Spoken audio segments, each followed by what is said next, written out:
Welcome to our channel. Today we how to install Smartsheet conditional formatting for priorities step by step clearly. Open your Smartsheet and navigate to the sheet you want to modify. Identify the column that will determine the priorities for your tasks. Click on the column header to highlight the entire column. In the toolbar, locate and click on the conditional formatting icon. A panel will open on the right side of your screen. Click on the Add New Rule button. In the Conditions section, choose the column that contains your priority values.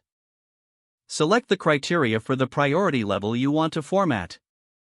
For example, choose is equal to and then enter high if that's your desired priority. Next, configure the formatting options for this priority level. You can change the text color, background color, or even bold the text. Once you've set your desired format, click on the Done button. To add another priority level, click on Add New Rule again. Repeat the process by selecting the next priority level, such as medium or low. Adjust the formatting options for this new priority. Make sure to click Done after finishing each rule. Continue this process until all desired priority levels are set up. After all rules are added, review them in the Conditional Formatting panel. You can rearrange the order of the rules if necessary. Once satisfied, click the X to close the Conditional Formatting panel. Your sheet is now set up with conditional formatting for priorities.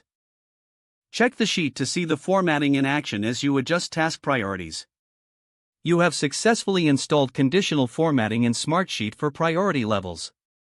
If the page does not load, refresh the browser or try again in a private or incognito window.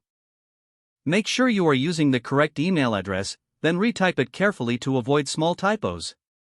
If your password is not accepted, use the reset option and create a new strong password you can remember.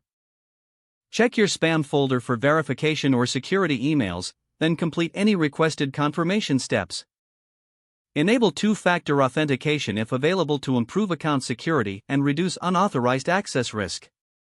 After signing in, review your profile details so your contact information and settings are accurate and current. Don't forget to like this video and subscribe to our channel for more step-by-step tech guides.